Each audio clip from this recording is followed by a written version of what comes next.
So basically, Rachel and I connected during the election this summer.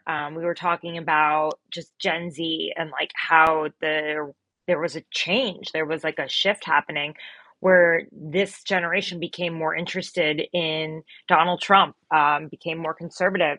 Usually, young people are progressive, right?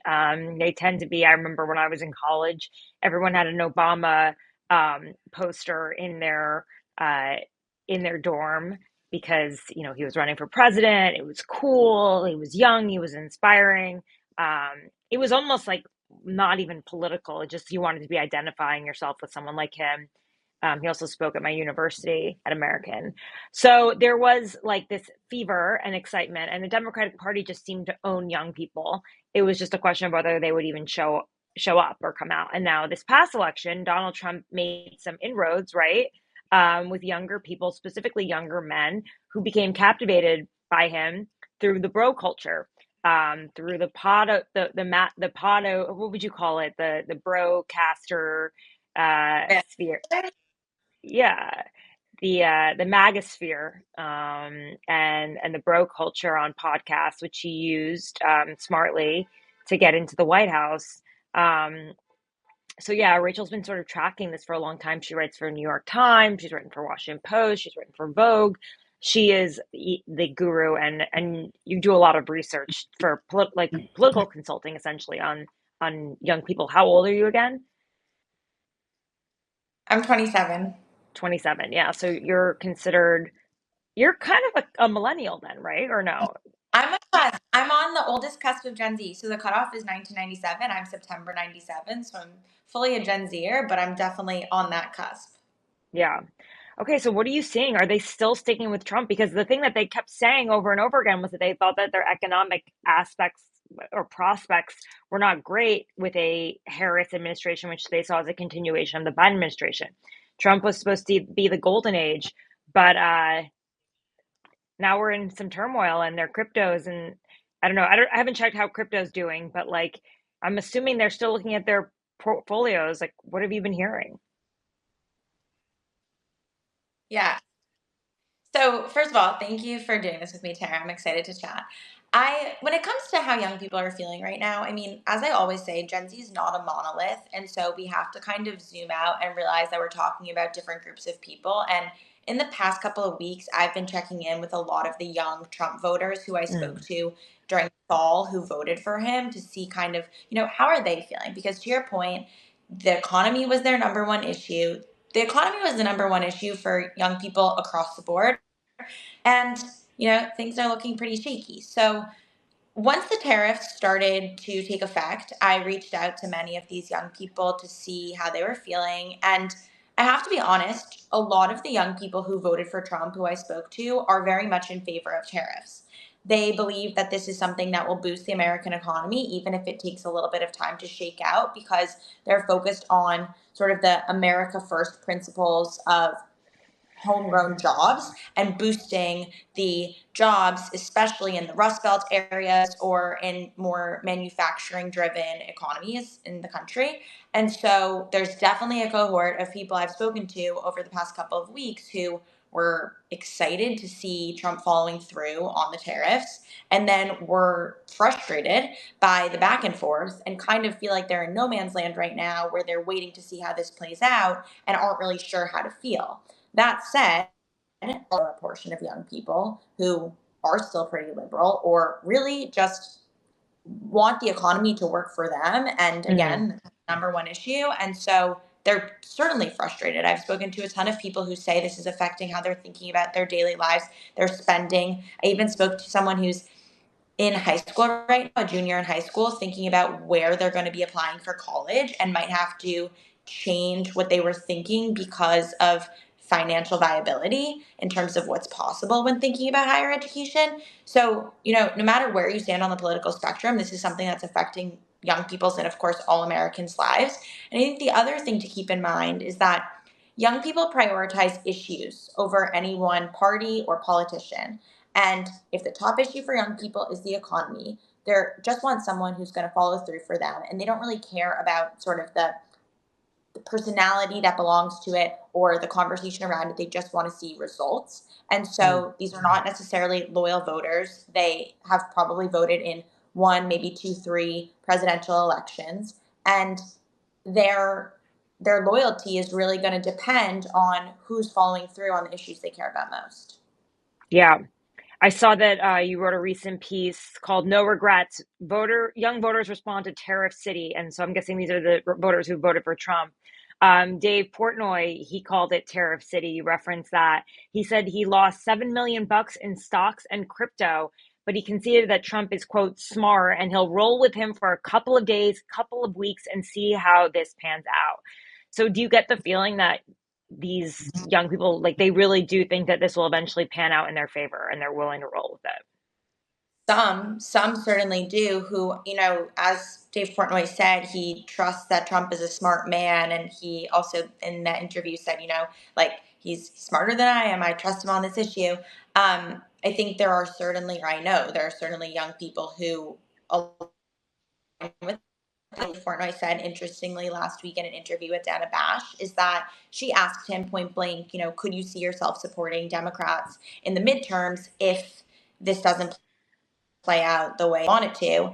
And he said, look, I don't vote on party line. I am willing to vote for either party, and I'm not necessarily, I don't label myself. And that's something that really resonates, I think, with the young people, especially the young men who subscribe to that same ideology, who certainly are the followers of Barstool. And throughout the fall, in the lead up to the election, there was kind of this talk about being a Barstool conservative, which really is kind of just libertarian policies or politics, where it's this was a group of young men who were really frustrated by Democrats at the time, with a focus on what they felt was policing of language and sort of the political correctness culture. And they felt alienated from Democrats in large part because of that, even if many of these young people are progressive on issues like reproductive health care access. So they ended up, maybe like Portnoy, voting for Trump because they were focused most on the economy and just felt kind of pushed away from Democrats with a lot of the messaging that they were touting. But I do see a way that Democrats could make inroads in the midterms with these young voters, including many of the ones who voted for Trump, if they lean into the economy. And, we haven't mentioned this yet, but when it comes to the economy, you ask young people, okay, how is this playing out in your life? It's housing. It's housing policy and renting, the cost of rent and living. And this is an issue that is really important for young people, certainly will be impacted by tariffs and the economic situation. And I think whichever politicians are going to be meeting young people where they are talking about that issue in particular have a leg up. I do think, not to stereotype, but sometimes men vote with their egos a little bit, and I think they're probably less likely to um, accept regret or admit regret in some ways, and that they would be more willing to, allow the person that they identified with or voted for in a prior election to have some more leeway than maybe a woman might, and just say, that wasn't the right pick. It's Maybe I an interesting point. should wait. It's funny. Yeah. Yeah. I mean, I definitely hear that. I think it's fun. I had a young man last week, actually two, who texted me. We were chatting about the initial tariff policy. And then once Trump rolled it back, they texted me and they were like, oh, see, like, it will, they, like you said, like, they were definitely trying to sort of account for not being wrong in the situation. So that's definitely a part of it too. But I think that I will say I spoke to young women last week who also voted for Trump, who also were feeling, one in particular was happy about the tariffs, sort of along that more America first uh, mindset that we mentioned. And then she was disappointed with the rollback. And again, I think it's probably too early to tell ultimately how this ends up affecting them, and how they'll vote in the midterms. But I think it's definitely sort of shaking up the loyalty that maybe they had felt prior. Okay, I have two questions. Are these kids really going to vote in the midterms? Because, students aren't even really, young people aren't reliable voters, let's be honest. Did they give you any indication that they're going to go out and vote in the midterms? I think yes. I think that in part because this generation has dealt with one crisis after another, growing up in this extremely volatile time, Mm. obviously the COVID-19 pandemic. I think they're actually more politically involved than past generations. Obviously, we'll have to see how that plays out, but I do hear a overall sense, and I've said this before, I'll say it again, where young people are disillusioned but not disaffected. They're feeling really, really frustrated by the status quo, and I think that's a driver for wanting to vote and also taking action aside from voting, whether it be posting about politics on social media or consuming more political news content. I think that this is just a generation that's hungry for change, and so politics is one sort of part of that equation. Yeah, there's a new poll out actually. It came out on April 9th from the Economist YouGov that showed that Trump's approval rating has dropped from 5 points to negative 29 points among voters under 30 since his inauguration. It's a 34-point tumble. He also fell 8 points with millennials and 4 points with boomers, but gained a Yeah. point with Gen X. What's up with that, Gen X? I was looking at that same poll too, and the chart where it shows the age breakdown and the approval Mm. rating is so stark when it comes to 29 and under. I'm seeing this play out in real time again. I had a quote from one young man that was really the most stark to me, where he said he's not focused on personality, he's focused on his own personal opinions and whoever aligns most with that. And so I think obviously there was an allure to Trump because he was the alternative.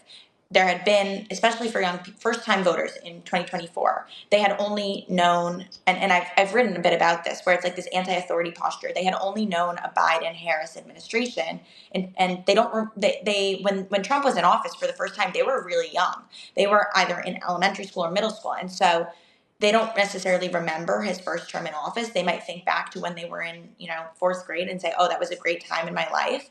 And the point of reference was during the COVID-19, during lockdowns, during social isolation, a sense of frustration that built up. And so they wanted an alternative, voted for Trump. And, now they're starting to see what this actually looks like in practice. And it's not as great as they remembered it to be. I did want to ask you though, like, do these kids think that do they want to take manufacturing jobs? Is that what they want with these? So I saw some polling on this the other day. And not necessarily. I mean, I think I have spoken to one young man in the past week who is a construction worker, and so he definitely like is impacted by this, and he is really like getting, he's on the ground, he's doing these jobs. But some others I spoke to are, one's in college, actually two are in college, and so they're not necessarily in that industry. And it's kind of, I saw something online that said like there's this perception of like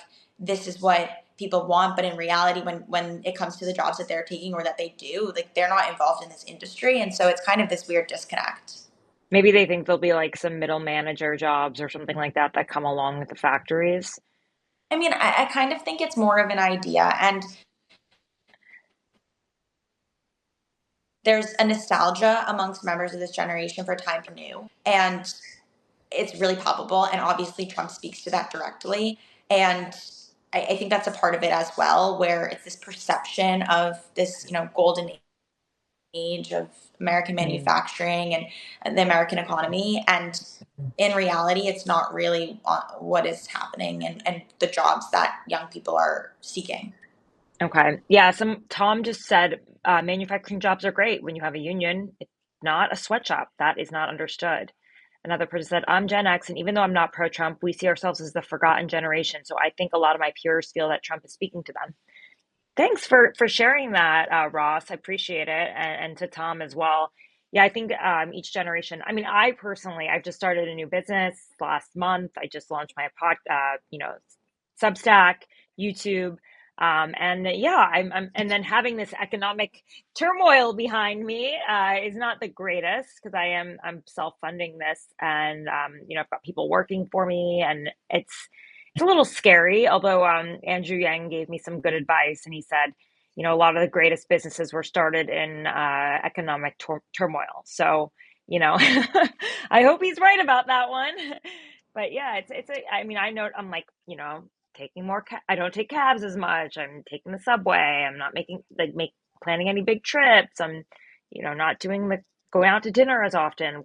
I'm cooking more, which I love to do anyway. But like, these are the kind of considerations that you have to make when um, the economy just is grim. And for me, I'm thinking into the future about how I keep this Yeah. business sustainable. Definitely, you're taking a huge, I think I saw you talk about this. It's a risk, but it's also, staying in the lane you were in before you said would have been a risk too. So I'm curious if you can talk a little bit about like why you decided to do this now, especially in thinking about the way young people are consuming news.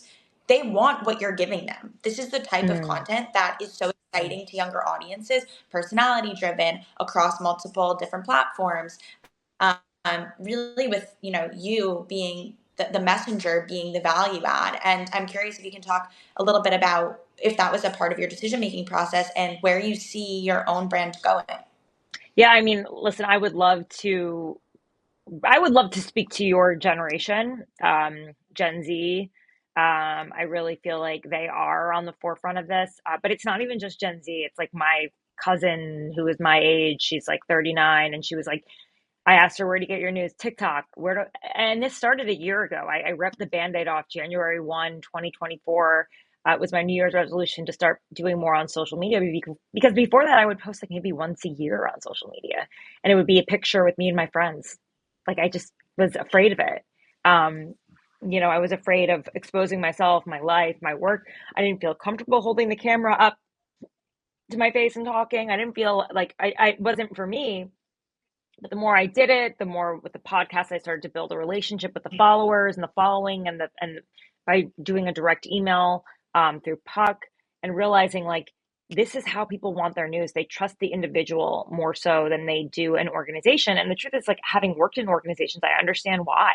There's just so much bureaucracy. There's so many people, so many layers that you have to jump through to get the news, and you waste so much time dealing with that you don't actually do a lot of reporting and content creation and calling people and digging and doing shoe leather reporting. You're spending so much time like dealing with the bureaucracy. There have been certain organizations that have had less bureaucracy than others, but then there's the tone of the organization, their ideological bent, even just the rewriting from editors. And I just got to the point where I was like, you know what?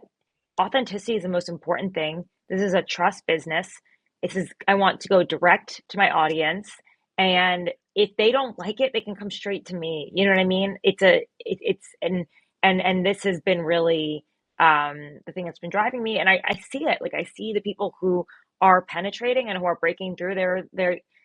I don't necessarily agree with them, but they are speaking directly to their audiences. There's no filter, and there's a connection there that's like way more intimate than you can get at a news org. I mean, maybe unless a news organization backs you to have a podcast or a show, but the truth is that like you're always going to be like I do think in some ways you're held back um, than being truly independent. So it's been a interesting journey. It's risky, I guess, yeah, but we'll see. I'm more concerned about the economy and its impact on my business than anything else. Because I do believe in the mission and what I want to do. So that's important. Yeah, well, I'm really excited for you. And I think, like you Thanks. said, this is the future. And it's so inspiring to see others doing it. And it's obviously what people want. So it's really important to meet people where they are. And as you said, trust is key, transparency is key, authenticity is key. And Yeah. I'm I'm happy to see you taking your leap forward with that. Thank you. And I remember this summer you were encouraging me to do it when I was thinking to myself, should I do this? And you were like, yes. And it meant a lot to me that you said that because I was always sort of had your generation in mind when I would think about this and go out there because, you are the generation that gets their news on Instagram and on TikTok and newsletters. I mean, um, even my generation, like I don't turn on the TV that often. What does that Yeah. mean? Yeah. That's not then that's not where the audience is. So, No. I mean, I turn it on to stream, but then you should be there with the streamers, you know? Yeah. And I think there's a lot of opportunity to, I did a conversation with V Spare of Under the Desk News a couple they made a really good point where it's like the facts are not what's broken. The facts are always going to be necessary, and what it is the messenger is what has to change. And I hear this all the time from young people where, people ask me, oh, do you think, young people are tuning out legacy media? And they still rely on the reporting that traditional journalists do. Yeah, It's just the way that those facts and details are delivered. They're on a little bit of a different sort of way with that. And they want it to be delivered directly to them. They're not turning on the news every night to watch the events of the day. They already know what happened during the day because they're getting news alerts constantly to their phone. right. So they want perspective on it. They want to hear a different take. They want to Mm. hear different sides of debate. I think that that's really important too, is that we're putting these different perspectives into conversation with one another rather than just saying, these people think that, these people think that, okay, have a great day. Like, Yeah, in a no, very sterilized situation where all the anchors sound the same, all the correspondents sound the same, and it sounds the same way it sounded 10 years ago. But there's no difference. There's been no advancement, even though we speak differently to each other in a social media world. I just want to put a pin in this whole conversation really quick. Mark Harkreader brought up a good point. He said, so I understand this appeal to the young it's all about the economy and jobs, or did I miss something? So that's the point. Like Trump, that is his big appeal. And as long as he can deliver, he'll keep these people, is what you think. yes, I think it's economy is number one. I think the small caveat to that is there also is this conversation about freedom of speech, being able to say what you want. Obviously, Mm, now people are getting frustrated with Trump on the issue of freedom of speech because he's not actually following through on what he said he was going to.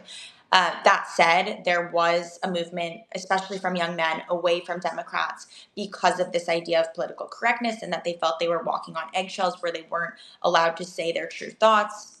They wanted to be able to productively disagree. So I think that's part of it too. But ultimately, when it comes to how people vote, how young people vote, they're not so different from older voters. After all, the economy is the number one issue.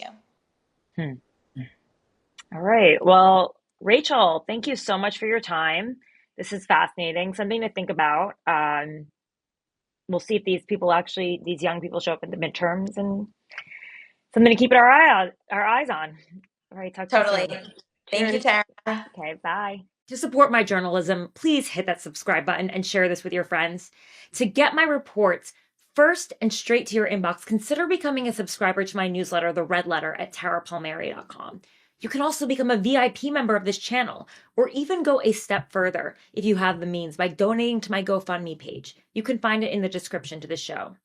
See you again soon.